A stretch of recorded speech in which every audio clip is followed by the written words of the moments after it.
Well, welcome to Author Spotlight. Basically, Author Spotlight is a series where I am interviewing different self-published authors and finding more about them as well as their books. And so can you just introduce yourself, tell us your name, and what you do outside of writing?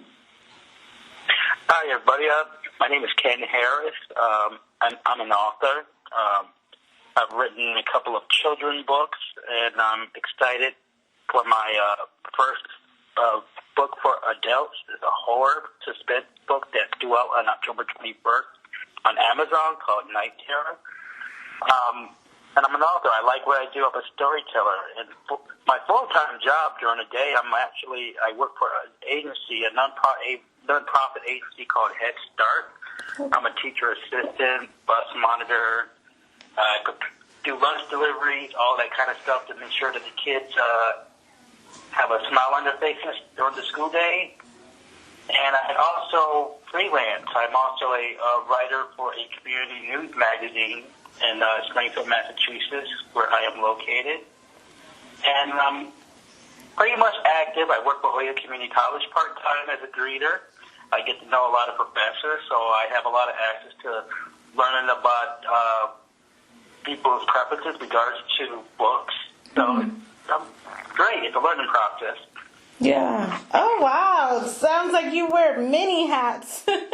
Like you said, you're pretty involved, which is, hey, that is awesome. And so I want to talk about your book that's getting ready to come out. But first, I want to ask you about your experience with children's books. What inspired you to kind of write in that field? Wow, that is very interesting. That goes back since I was probably 5 or 6 years old. We all have relatives, like cousins, and during summertime, I can remember during the summertime when school was out, me and several other cousins, we had our grandmother's house, and we sit on the porch, and we talking about stories. We're just coming up with stories about the boogeyman. We're coming up with stories about if we were a superhero, what kind of powers we would have. So we were, I see us as natural-born storytellers, that we all had a story to tell about what if. So I had one story that was sitting in my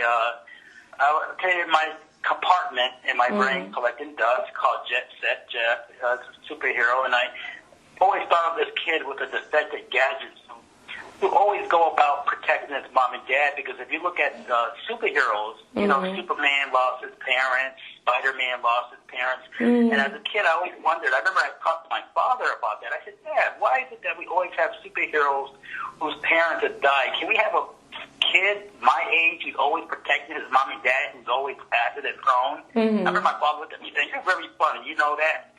So I actually was thinking maybe one day somebody will come up with a story like that. And me being a reader of comic books and graphic novels and obviously cartoons, and I just kept an eye out for something like that. I've never seen it, and then as soon as I got to a certain point in my age, I figured, well, why not? We live in a world where it's easy to become a self-publisher, so why not just try to get that story out there that's just been collecting dust in my compartment upstairs? So I did that. Just that is a wonderful story about a child whose defective gadgets never worked as intended, but he always gets the job done. It always shows that, in life we have obstacles, but we get through those obstacles in the most unpredictable manner. And I'm so blessed to have my brother Aaron Harris, who provided the illustrations for the book. And he is such a great artist. And I encourage anyone to go on Amazon and take a look at Jet Set Jeff, the Science Defender, and just look at the sample pages. Wonderful illustrations, great story, and it will make you laugh. Oh, wow. Oh, how exciting. That's good. I'm going to have to check that one out. It sounds like an awesome book. I can't wait. And so now tell me about this new one that's coming out. You said on the 21st of this month? Yes, this is called The Night Terror.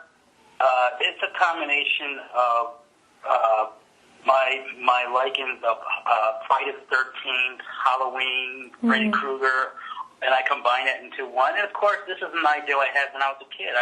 always imagined a story about a sleepwalker. Because I had classmates who I remember parents talking about that had sleepwalking issues. So I had this thought early on, what if there's a sleepwalker who does some naughty things?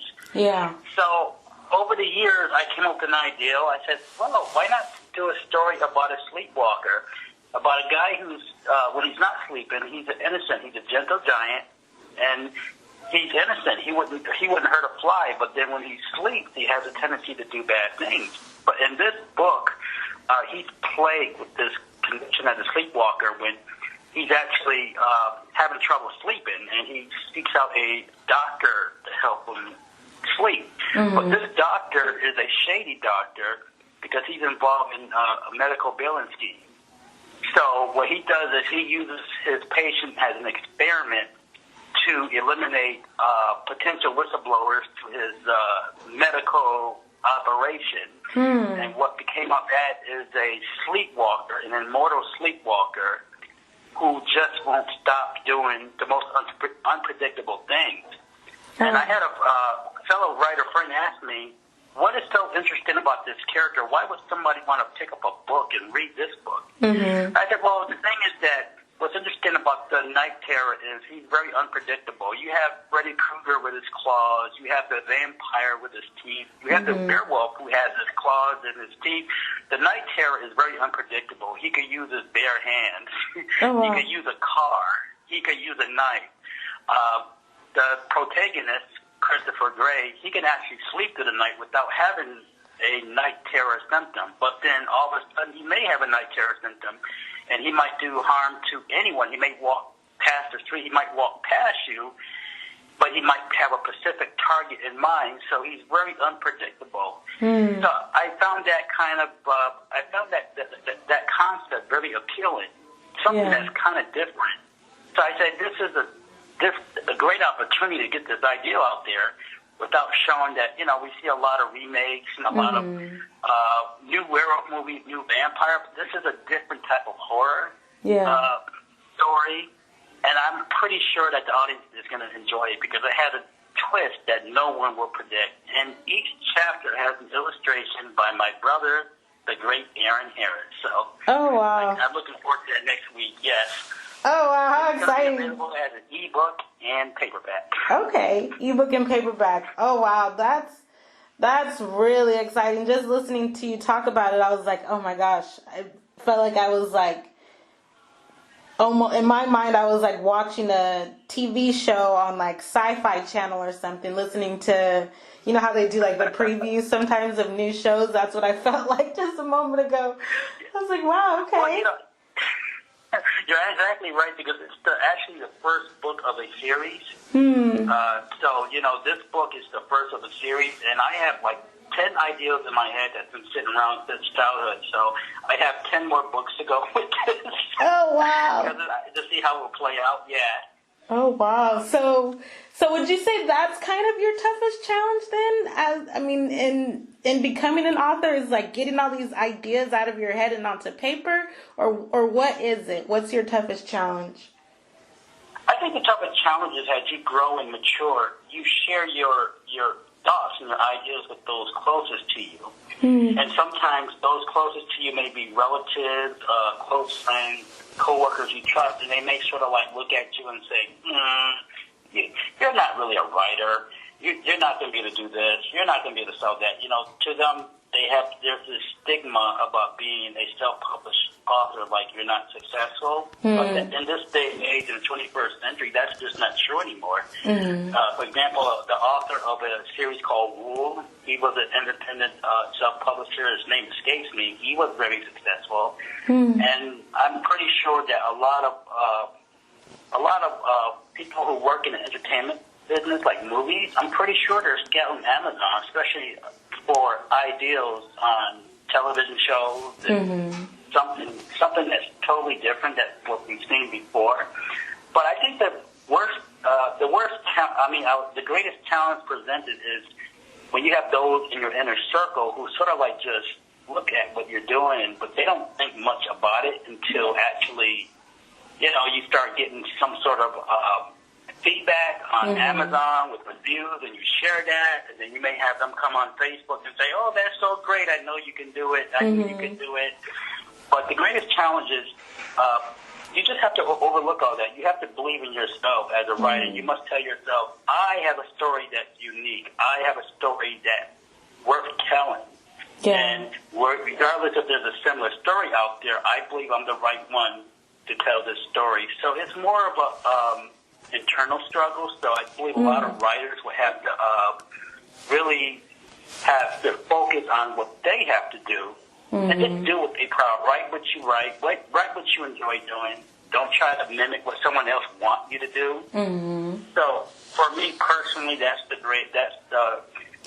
been a challenge. Okay. You know, we all have that, and we overcome it because we are writers. Yeah, absolutely. Wow. And so I was thinking just about something that you just said. Darn, what were you just saying? I can't think of it now, but so many things I said. I know, it was all good. I'm like, oh gosh, I want you to talk more about it. Just about, I guess. Well, it's you know, like in your inner circle. Like I remember when I was in college, I had a professor in English 101. She looked at me. She had me write a summary of Emily Dickinson's short story, I believe. Okay. And she didn't like the way I presented it. She told me, "You'll never be a writer." I couldn't believe she told me that. Oh, Here wow. I was, you know. She told me, "You'll never be a writer. You don't have what it takes." So I took that as I remember I told my father that, and my father's like, "You know you're a good writer." My father told me in the 7th grade, you were told to write a report about Jackie Robinson. You came to me, you're upset, you're almost in tears, you're saying, "I never wrote it." And my father said to me, "I encourage you because I told you I know what you can do. You put your mind to it and said, I can do it, you can do it." So I wrote this report with my father's help, of course. And that's the first time I got an A+ in anything. Oh, wow. Jackie Robinson report. Yeah. And then when I told my father what the college professor told me, my father's like, "You know what? You're going to overcome that. Just watch." Yeah. And that same year, I happened to see a black essay contest for everyone. Write an essay. It's a competition, and who can write the best essay. And I wrote an essay about the history of African Americans in the motion picture industry, and I won first prize. Oh, I wow. won first prize. Yeah, I couldn't. My father told me, "I believe. See what I mean? Yeah. You just have to believe in yourself." This is all part of the process. You're going to have people tell you can't do it, but the only person who can stop you from doing it is you. Right. So, Right. and the same thing happened. Yeah, and I mean, after that, I stumbled upon the Urban Media Makers Film Festival in Atlanta, 2008, and I was told by coworkers that, "No, you're not going to be able to write a screenplay. You're from Massachusetts. You coming down here, you think you can write a screenplay and win something?" And I wrote my first screenplay. It was a short called Sinister Choices, and I won 3rd prize out of the entire film festival. Yeah, I won 3rd prize. My screenplay won 3rd prize. So, and then I took a little hiatus. It's all about, it's really all about believing yourself and just weathering the storm. Yeah. Oh, wow. That's awesome. Congratulations to you. Definitely overcoming some obstacles. I actually remember now what I was going to say. So you were talking about how, one of the things that people, maybe outside people or even just maybe yourself might tell yourself, there's already stories out there like the one that you want to write. And I think that stops people from sharing their story because they feel like there's already stories out there like that. I mean, what are your thoughts on that? Well, it's very important that as a writer, I feel there's a responsibility that to attain a loyal readership. You need to go on those sites like Goodreads, Amazon. Look at what the reviews are saying within the specific category that you're interested in. Like if you want to write about romance, you're not gonna sit there and think, okay, I'm gonna write this because I have a passion for it. I'm going to write what I want. I think it will, because there might be something out there that's similar, but if you're looking at the reviews on what reviewers are saying about these books, you have an idea of how you can make your book better. It's like a fresh insight. So I think that any writer who writes in a specific genre, whether it's fiction or nonfiction, it would best serve that writer to do some homework within that category or subcategory. Like if you look at African American category, there's subcategories. There's romance, there's historical fiction, there's science fiction, suspense, mystery, all that. So I spend a lot of time on there because I want to learn, and I'm so dedicated to learning what the readers have to say. Yeah. I mean, there might be something out there like, wait a minute, this is similar to my book, but, this writer has it all wrong. Oh, I would have never done that, or I'm glad I read about that. Now I know not to do that. You know, for example, I've come across a lot of reviews on Amazon where you may have several stories within a novel, and what a lot of readers don't like is when there's so many different narratives from so many different point of views. So many, they call it talking heads, jumping from one point of view to the next. Yeah. So you're like, who's the protagonist? Who should we be concerned about? Right. You know, and what did the protagonist get out of this story? What is the concept? What is the theme? What is the internal struggle? What is going to be accomplished by the end of the story? So, you know, I think that what I get off from that is that the audience or the readers, they want to develop a relationship with that character. You got to keep them in touch with that character. That character has to grow. That character has to have flaws. That character must have something that the readers can connect with. And it's part of the process, because in reality, none of us is perfect. So in our stories, if our characters were perfect, I'm pretty sure many of the characters there wouldn't be no story at all if these characters were perfect. So I try to keep that in mind. I try to think about what the readers are saying. What are they doing? Yeah. What are they up to? So Amazon and Goodreads are a good source for finding out how our readers are feeling about specific genres. Yeah. Oh, wow. Okay. Yeah, that's some excellent advice. If you're listening to this interview, I hope you have your pen and paper out. Ken just gave you a whole lesson right there on how to write an excellent story. Do your homework. I couldn't agree more. And so, okay, then I guess I want to know then, like, how do you find time to write and, do your 9 to 5 and, some of the other things that you are doing? How do you balance it all? Wow, that is an excellent question. I look at my job. I work 7 hours at my full-time job, and then I go to another job. I'm working 3 hours. So all of us work different hours, different times. So the way I look at it is, I need to set aside a segment for writing. I also need a set aside for promotion. Promotion means going on promotion, book promotion websites, research and find out what websites are offering promotions, if they're free or not, if they're within my budget.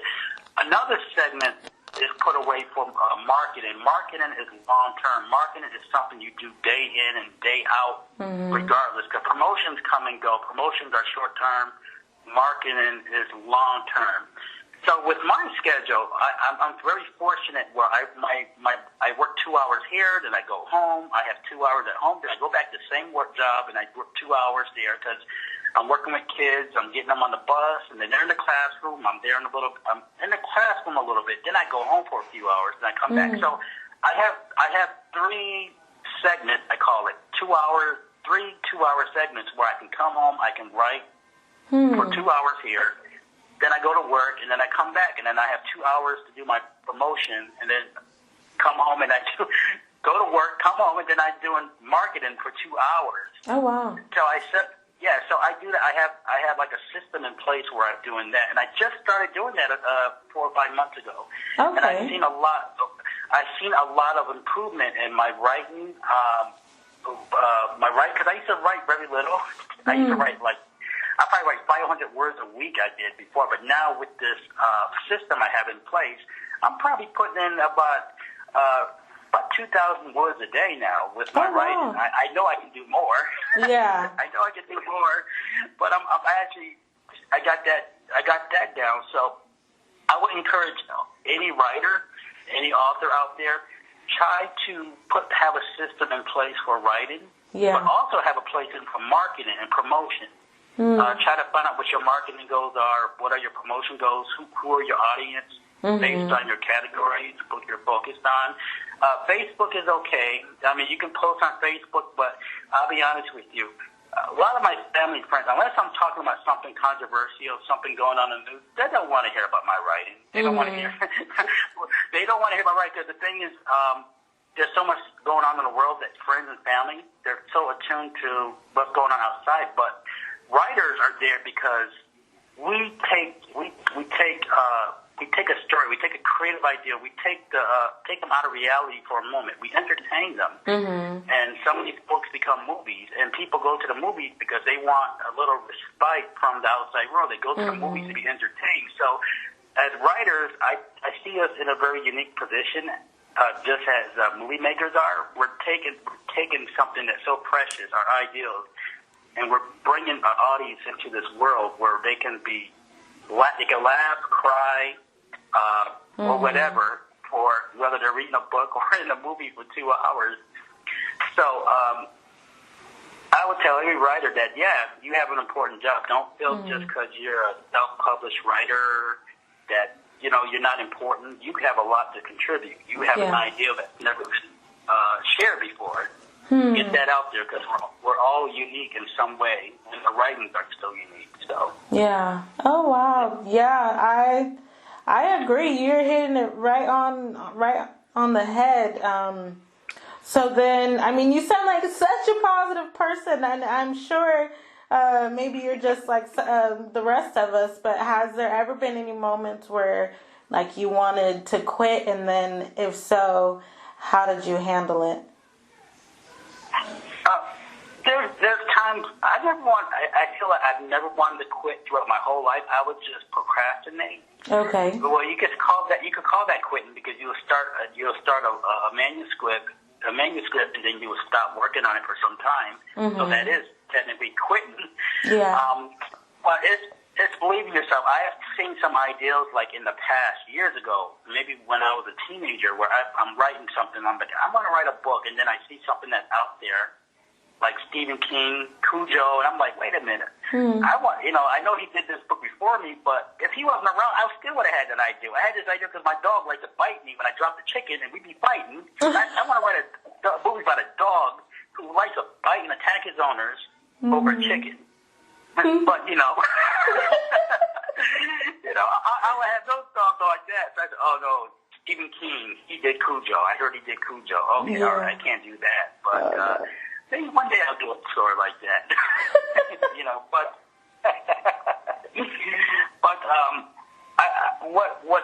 Sometimes what keeps me going is my confidence. I would tell any writer to volunteer like me. I volunteer for a newspaper. I write monthly articles for a community news magazine in Springfield, Massachusetts called Point of View. And I contribute articles based on events happening at our local library, which is huge. There's a lot of things going on at the library. We have author book fairs. And what's interesting is I network. I get to know these authors. I'm writing about them. I feature them in the paper, links to their books. They talk to me. They'll share links. They'll give me some advice.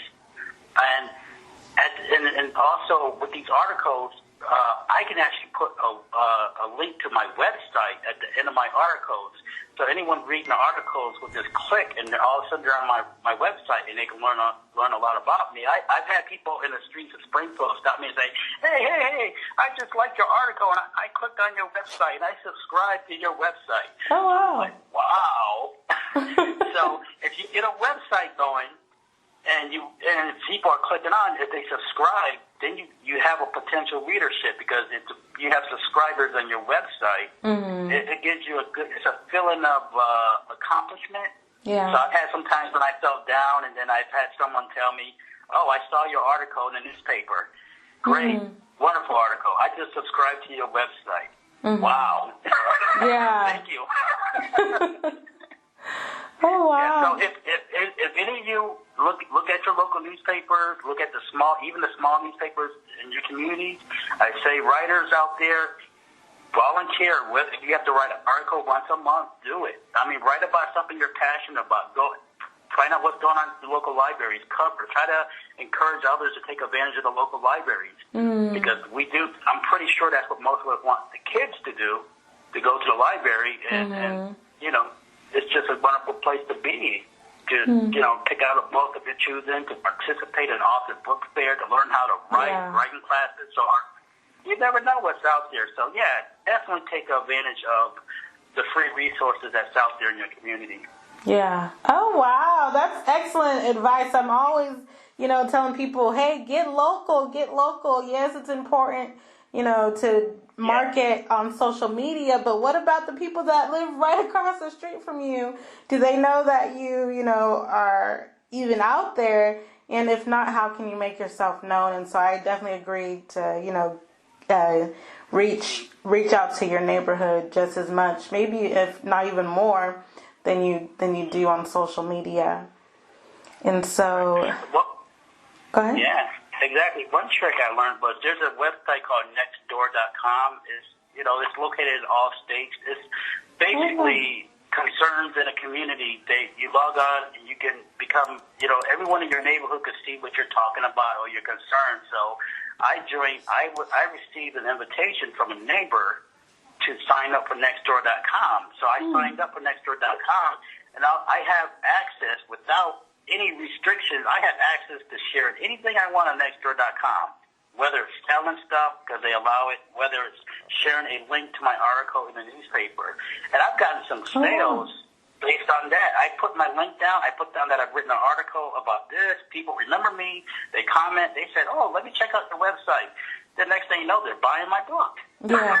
You know, it's like you're networking. So I recommend at least check out Nextdoor.com. Okay. It's in every city. It's free, totally free. You can list. It's sort of like Facebook. You can list. You can use it. It's like Facebook. You're not trying to get friends. They're already your friends once you sign up. There's people in your surrounding neighborhood, and you can talk about anything. And I feel that that's a good start platform for writers who, you know, are very limited in their funds at first. But you get to know the people in your community, and you get to tell them you're a writer, and you get to tell them your ideals, and you're going to get some feedback from somebody. Yeah. Somebody, yeah. Oh, wow. Wow, I didn't even know about that. I'm going to have to check that out as soon as we get off the phone. It is. Yeah. It is awesome. It's the best free platform I've ever seen, outside of Facebook. Okay. Yeah. Well, let me ask you this one last question, and then I will let you go. Is there anything else? I mean, you've given us so much wisdom and knowledge, but is there anything else that you would want to share or offer to the community? As a writer, just remember one thing. As you're starting out, it's better to give than to receive. The more you give, it's going to come back. You volunteer, you get to know. You even cover I have no issue with covering other writers or sharing their books on my website that's offered for free, because a lot of writers offer free promotionals every week. So I have I write about horror, and I don't mind sharing books about romance, historical fiction, even horror, because we're all in this together. Yeah. I really feel that we're all in this together. We all have a unique story. So I would tell everyone, just get involved in your community, get involved in helping each other, support each other, and at the end of that tunnel, there's going to be a beautiful light. And that light is going to be bright and shining, and there'll be no turning back, because you're going to look back and say it was all worth it. Yeah. All that giving, all that love, all that support to everybody else in the community, now it's coming back. So there's no telling when. Just be persistent. Just keep going and going, and just believe in yourself, and you're going to reap rewards. I totally believe that.